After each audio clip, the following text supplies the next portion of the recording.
We've just seen Black Power Salute. It's 10 years since the 40th anniversary. This is the 50th. And I have to say that I've seen the film several times. It never, ever disappoints. And the impact and punch in terms of getting an understanding of what was going on in 1968 is, I think, very well presented. But in terms of the social context, we've absorbed that. But I want to know a bit more about the man, because here you are. I'm looking at that. You're 23 years old, 11 world records. You've got literally the world at your feet. And you decide to do this protest knowing that you're putting everything on the line. So do you ever feel, you know, your achievements as an athlete have been maybe covered over by that incident? Or do you have any kind of regrets about what you did? I don't feel covered in any manner, nor do I have any regrets for what didn't happen because of Mexico City. I am still just a man. Believing in moving forward is the most prompt and profitable thing for myself and the things that I do for society and mankind.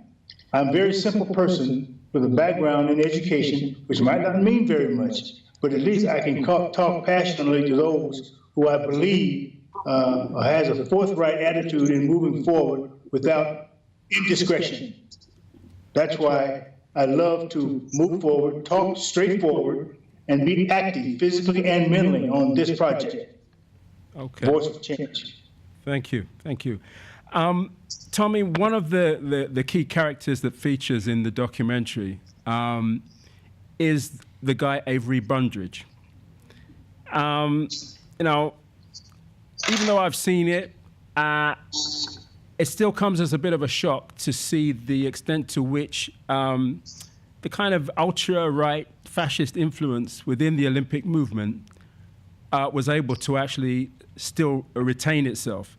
In fact, even after '68, we know that during the '72 games in Munich, where the Jewish athletes, Israeli athletes were shot, Brundage was the person who decided that the game should continue. Yeah. And in fact, I think he only died quite recently, within the last few years. Yeah, last 5 years. Yeah, so, I mean, tell us a bit more about that side of things and your reflections on being kicked out by this guy. You know, I believe, Kunle, that there is no forward momentum positively unless there is a certain movement in doing right. I'm thinking of a word to pass on to let everyone know that one very important ecumenical minister said, there is no forward movement without sacrifice. And sacrifice is redemptive, but you must be willing to give up to receive. And Tommie Smith on the victory stand gave so not only he could receive, but everyone on the sound of his voice who believed in the purity and the excitement of equality can benefit. Now, Avery Brundage is from the old school. I mean, he's from an era that's so dictatorially outranked that he brought the chaos to every positive thing that moved forward in the Olympic Games.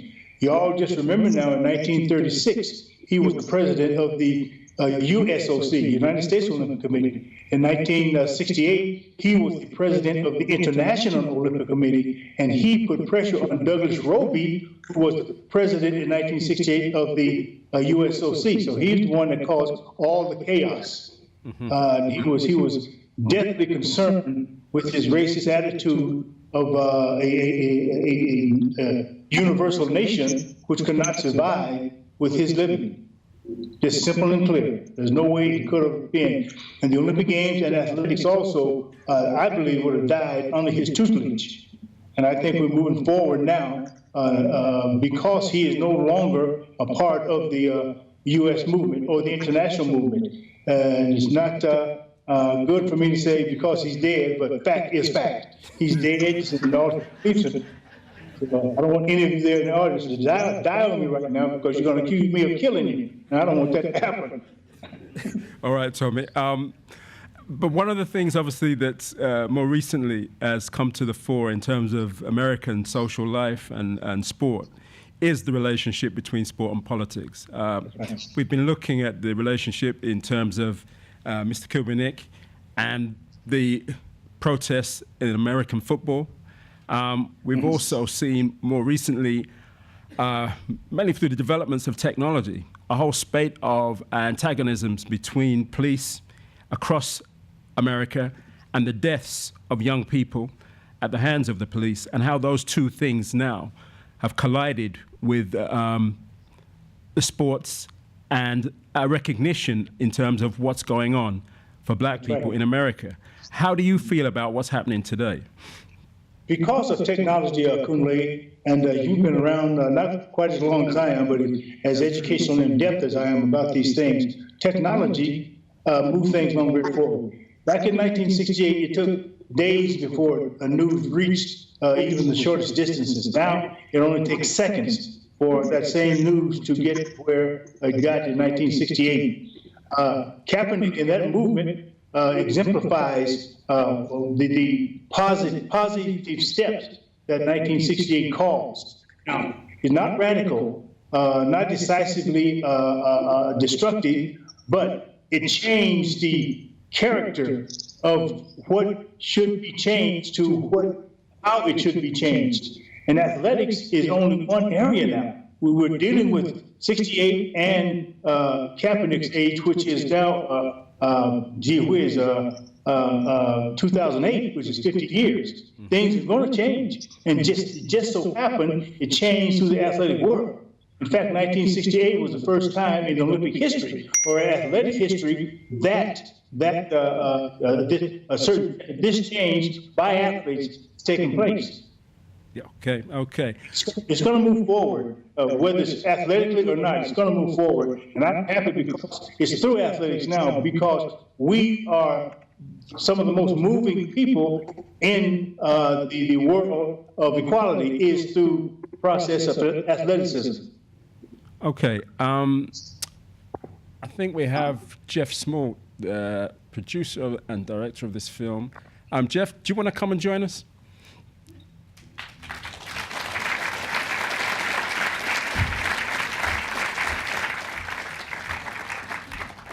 I'm actually just a director and producer over there, Natasha. Natasha, come and join us too. Have we got another chair? Can we get another chair?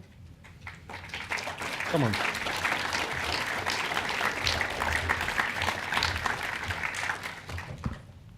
Tommie, one of the things that I'm interested in is also, and I think the new edit of the documentary I thought was quite intriguing. I've been trying to find out about this time in Wakefield.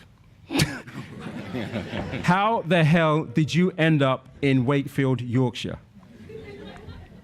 Somebody took me there. And when I got there, I found out that my need there was more than I thought.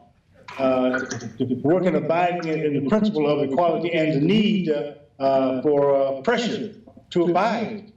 You know, so sometimes we all need pressure to move forward. And how I got there, you could probably tell me that's where you live. So did you get to eat Yorkshire pudding? I think so. I think that's what I ate. At least I hope it. It was pretty palatable, though. It was pretty palatable, you know, and whoever gave it to me the first time, give it to me the second time, just put a little more sugar on it, you know. Okay. I'm going to hand you over just for a couple of questions to Natasha and Geoff, and then we're going to open it up to the audience. Fantastic. Go ahead, you guys. Go ahead. Well, I should just say that we weren't expecting to be up here, so we haven't come with any prepared speeches or anything like that. What I can say about this film, and funny enough, I was getting my show reel updated today, and so I got a sort of to see some of it. But even now, 10 years on, this is still my favourite film, and I've made 60, 70 films or more. Yeah. You know, what these guys did, and being able to go out and speak to them, and in fact, sorry, I'm rambling a bit now, but when Natasha said I could have the job, I literally said to her, okay, which arm? Because it's like, you're going to let me go out and meet Tommie Smith and Lee Evans and all these great guys. You're going to pay me. I'm going to go all over the States and sort of make this wonderful film and learn about this thing. I've got to give you something back, surely. You know what I mean? Well, you did a fantastic job, and I think, you know, we should actually applaud these guys. Gee whiz, what did John do? I am not sure what John Carlos did after 1968. We met a few times, but not enough for me to give an essay on what he did or how he's doing. Sorry about that. And how is he now? I see John periodically on different sessions, whether speaking or just making an appearance. You know, John Carlos and Tommie Smith are two men that believe in the same thing, but sometimes we do it in different ways. John Carlos has always said he is a person of the streets, and he's from New York, and I'm a country boy. You know, I believe in reading the book, identifying my own passages in the book, and taking that and moving forward. John has his own ways of doing things. Peter and I became associated with each other through social movement and the track and field. Sometimes they both go hand in hand, or synonymously speaking, they're both moving forward, athletics and social justice. Peter was a very honest, very straightforward person who took his time to example rights and wrongs, and making sure that you understood his steps or his side or how he felt about issues. He was a very straight, outgoing person. Athletically, I didn't know him as I do him socially. We hadn't ran many races. If he had, I didn't see him. Technically speaking, you can't see people who are behind you, so I didn't make a big thing. And I'm only talking honesty. I'm not trying to be Mr. Bad, although I for record that has something to say about being where you are in the races. I love the guy. He's just another brother man. Yeah, I mean, just to get it into context, Peter was never allowed to run for the Australian team again, even though in '72 he still was the fastest Australian over 200 meters. And indeed, that record remained for many years afterwards. And yes, I think I'm correct in saying that he was the only Australian medalist not invited in 2000 to the opening ceremony of the Sydney Olympics. Wow. So these things have ramifications that have gone on for years. So, you know, that's the severity of what he endured.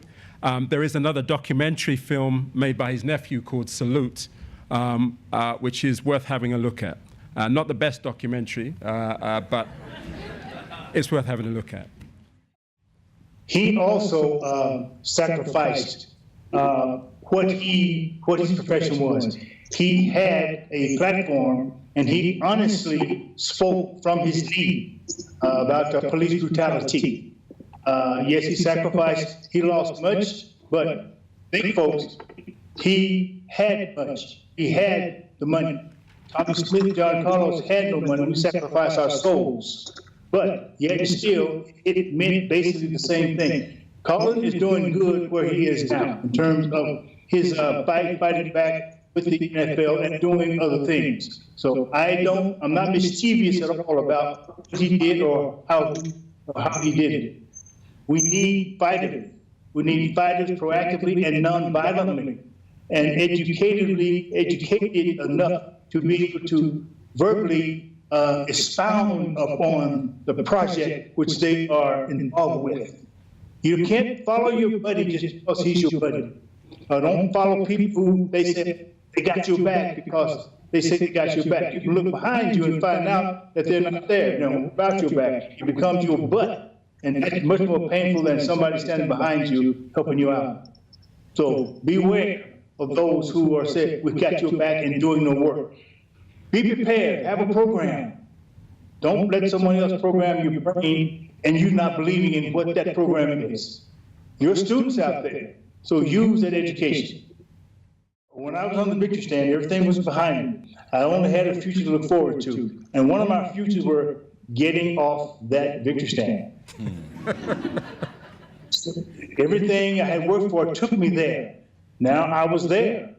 Now I wanted off. People saw me. They saw the fist. They saw the bowed head. They saw the bare feet. And they certainly saw the tenacity in which I expounded upon physically. I was there for human race, there for people. Not a black race, not a white race, not a Hispanic race, not a Japanese. It was for humankind. Now, within that humankind I'm talking about, now you can break it down to color. Civil rights was one of the big issues. And I was there as a black man living in a situation which was dabbed with racism all over the place. Yes, and I'm very serious on the racist issues of America and on the inhuman treatment around the world. This was real. This wasn't nothing to be joking about, folks.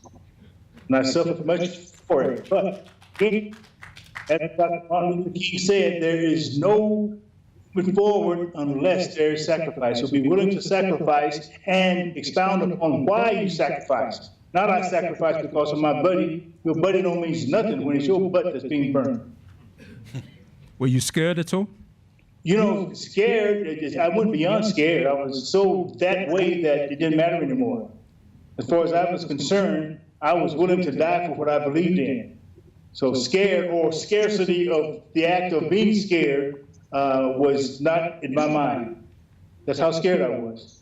But I just said a few moments ago, I could not wait a minute and a half until the national anthem finished playing, and I could do my left face bow, my military style, and get off that victory stand and find me some cover. Well, the first part of your question is how I see today. He just took his off, I'll just put mine on. That's how I see today. Looking good, looking good. Put his back on. I'm very aware of what happened then, how the forces have been pushed forward proactively. I'm still doing the same thing. I went to college to become a school teacher or a military professional or a police officer. Did y'all hear that? School, police officer, or military professional. I was kicked out of military professional and becoming a police officer because on the victory stand, they termed it as un-American activities. So you know that did disallow me for one with the first two, but the third one, becoming a school teacher, they can't take your education away. You young folks out there understand that. They cannot take your education away. They might stun it for a while, but they cannot take it away. So I became a school teacher. My first class was the fifth graders. From fifth grader, I went to four-year college where I spent 33 years teaching college level. And it excited me because I got back communication. I got back conversation. I opened my classes up to conversation. Of course, in grammar school and junior high school, you talked. And there was not too much of comeback or communication. But I did finally get my classes to talk to me. Yes, I was your instructor, but I'm also a human being just like you. Talk to me. That's what I like. That's what I fathom and what I do now is communication. You know, there's no forward movement without communication. And don't be afraid to speak your mind. Don't sit in the back room and wish you had said something. And later on said, it's their fault. It's their fault because you didn't, it's your fault because you didn't say anything about their faults. So don't be an indicative idiot sitting in the back of the room wishing you had said something. That's what I do. And then I talk to the education while I'm teaching them, folks, you know. I just don't beat on their heads because they're in the class to learn something. Learning is through communication. I give tests. When I give my test, I want to know what they felt about my questions that they were supposed to answer in that test. I have a great time sitting behind the test, a chair or a desk talking to students. But that doesn't happen too much today. We take our computer class now. We don't take books anymore. It's the computers. If it takes that type of strategy to move things that have been started on, Tommie Smith doesn't have to say it. It's going to happen. Understanding it's going to happen. But again, as I said earlier, for things like that happen, have a platform, have a reason for it to happen, because it's going to mean sacrifice. It's going to mean things that you don't want to happen. Just before I started talking about, I'm looking at my notes here, and I lost half of my stuff. Where is it here? Well, I can't see it. Avery Brunches must have stolen it real quick. No.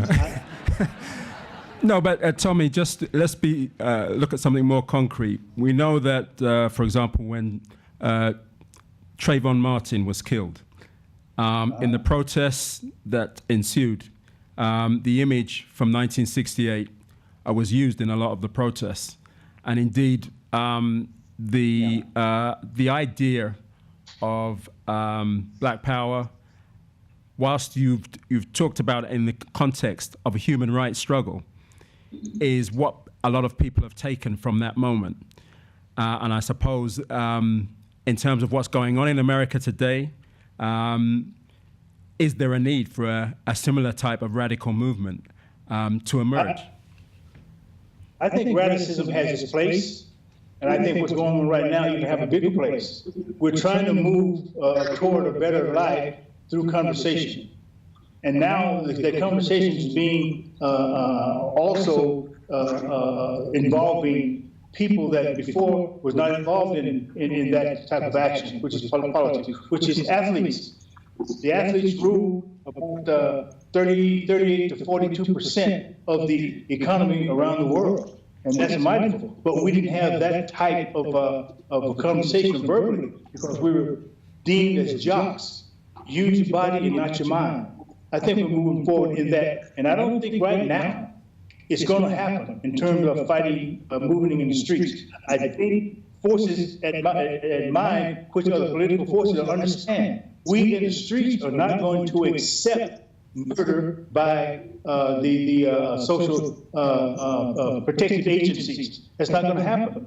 And I think as long as we can do this collectively as people who are in the streets, who are fighting for civility, who's fighting for change, continue to do this, these other folks who will keep on killing you is going to continue to do that. And that has curbed some of murders in the street, is involvement of those who have not been involved before. And I think 68 started one of those efforts. Is if you can't stand up, you take a knee, but be sure you have a background on no matter what you stand, vertically or the other direction. We're strong out in the streets, and we're going to stay strong out in the streets. So hopefully our babies won't be shot down as they are being now, because we who've been through that are standing up, and those babies that were killed will save the lives of some of those who are seeing what's happening now in the streets. And we're taking sight of those who are doing murdering politically.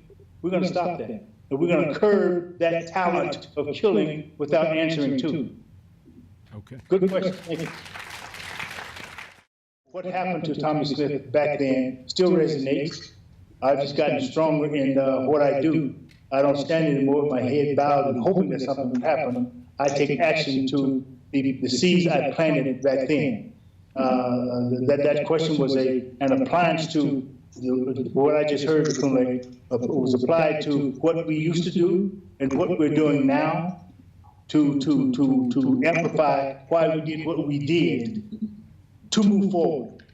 Okay? I am doing the same thing I did back in the 60s, only I'm moving like technology. I'm moving forward and doing what I did back in the 60s.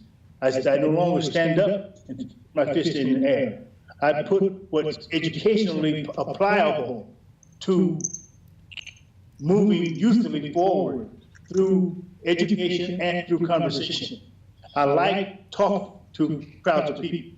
I like getting feedback. There's no way you can live if you don't get fed. And I like feedback as much as anything. So feed me back. Okay. So we've got a question now, Tommie, from Geoff. Would like to. Tommie, having experienced what you experienced in the wake of the Black Power salute, in the wake of your stand, would you do the same thing again today? Without a doubt, my thought process of moving forward and fighting racism will have changed. But because of technology changing, my doing what I did back then would probably be much stronger, because I would talk, because my background would have been thought about before I opened my mouth. I couldn't open my mouth in 68, number one, because there was not enough time for me to do it. And number two, I'm happy because I would have been able to explain to the people that I was doing it to. Why? Because what I did was because of them, and they should have known what I was doing. because of that particular stand, which was needed. No, I didn't think I should have to do that to bring about the feeling of racism and how it should be fought, or how you as a person could be fought because of my stance against it. When someone gives their life or gives the feeling of dying because a need changed, I think it's very important for those who are seeing it to try to understand he is not, or she is not up there to be Mr. Cool or Miss Cool, only to bring about a viable fact that we must get together or we will never be one or the same. I think Dr. Martin Luther King felt the same way. And I think those who fought, all the way back to Sojourner Truth, fought that we must be together or we will move on. And I will fight to my death to make sure that you know what I mean when I say I will die for the cause. Watch out, folks. Here I come.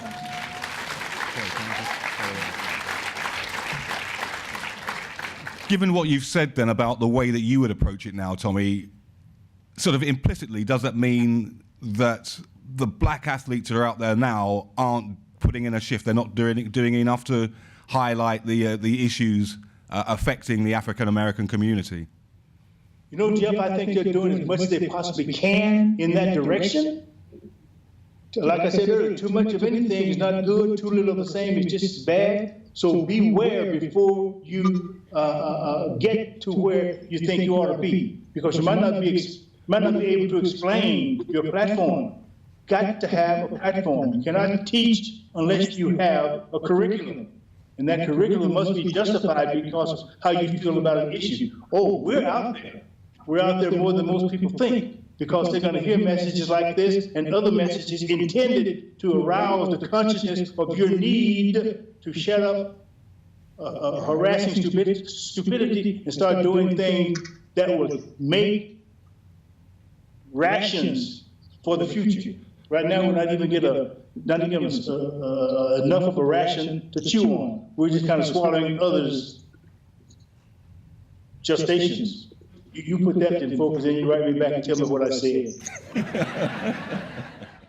Oh, what's the symbol of black?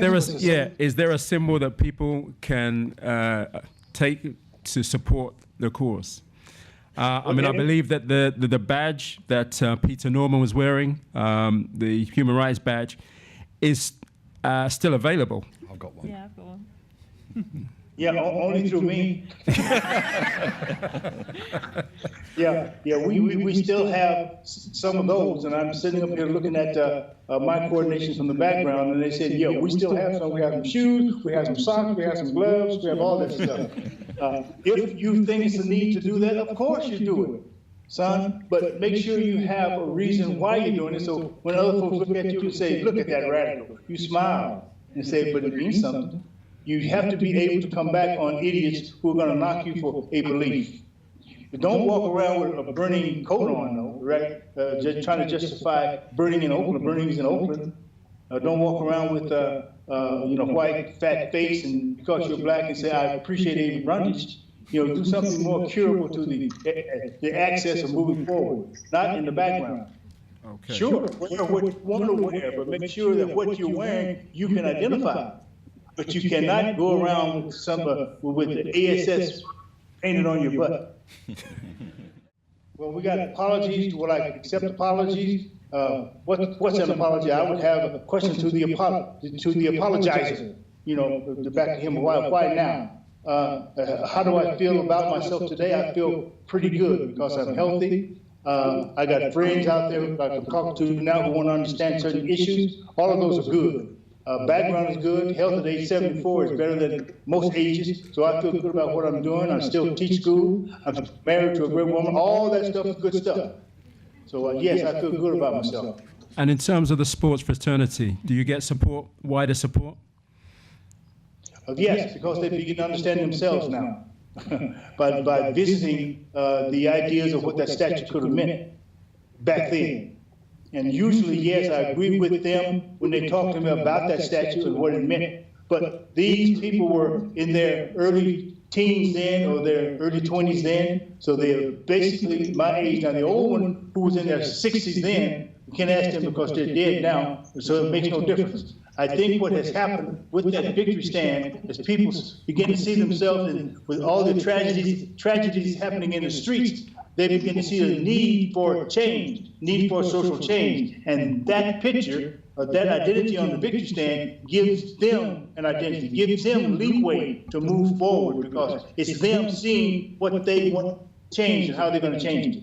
That's the social attitude of those now who didn't see it back in those days. Yeah, so just to add, no, the IOC has never apologized, and there is still tension between Tommie and the Olympic organization.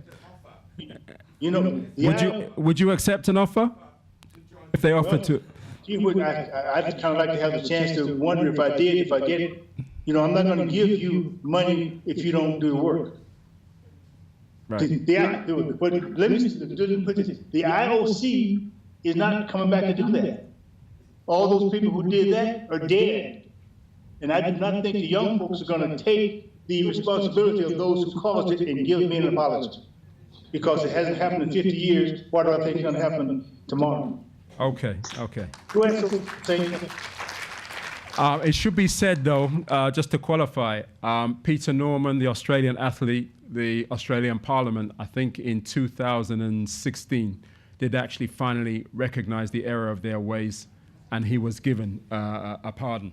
And that was acknowledged in the Australian Parliament. Post-mortem, he did not get a chance to smell the roses. No, he was dead at the time, obviously. Dead.